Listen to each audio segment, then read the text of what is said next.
Sir কি নাম আপনার? আমার নাম শেখ ইসরাক আলী। কোথা থেকে আসা হয়েছে? উলুবেড়িয়া, হাওড়া জেলা। তা কি সমস্যার জন্য এসেছিলেন এখানে?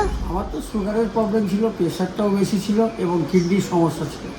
তো এখানে যখন আসেন আপনার ক্রিয়েটিনাইন কত ছিল? 10.6 ছিল। তো এখানে আপনি কতগুলো কি থেরাপি নিলেন? 12টা করার পরেতে আমার আর 2 পয়েন্টের মতো কমেছে আপনার, তাই তো? কমেছে। 2 পয়েন্টের মতো আপনার কমেছে। যে প্রথমে যখন আপনি এসেছিলেন আপনার শরীর তো অনেক ফোলা ছিল, শরীরে জলও স্টোর ছিল, মানে ওজনটাও বেশি ছিল। এবং ওজনটাও কমেছে অনেকটা, 7-8 কিলোর মতো ওজনও কমে গেছে, জল ছিল। মানে 12খানা থেরাপি নেওয়ার পর আপনার 7-8 কেজি ওজন কমে গেছে। হ্যাঁ হ্যাঁ। আর মুখের যে ফোলাগুলো ছিল, প্রভাবটাও অনেকটা কমে গেছে, হাঁটাচলা করতে পারতাম না, হাঁটাচলাটাও করতে পারছি। তা মেডিসিন কি আগে কিছু খাওয়া হতো নাকি? হ্যাঁ, ওই আপনার অ্যালোপ্যাথি খেতাম। তো এখন ওই মেডিসিন কি চালু আছে না? বন্ধ করে দিয়েছি। মানে 12খানা থেরাপি নেওয়ার পর 12টার আগে আমি বন্ধ করে দিয়েছি। 12খানা থেরাপি নেওয়ার আগেই আপনি ওষুধগুলো বন্ধ করে দিয়েছেন, তাই তো?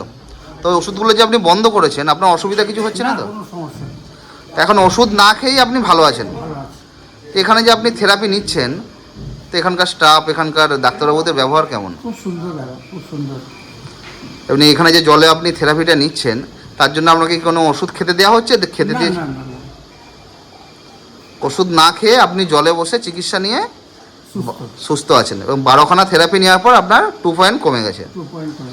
নিজেকে আগের থেকে অনেক কি সুস্থ বোধ করছেন তো? হ্যাঁ, সুস্থ বোধ করছি। খাওয়া দাওয়া কি আপনার কিছু বেড়েছে? হ্যাঁ, খাওয়া দাওয়া বেড়েছে।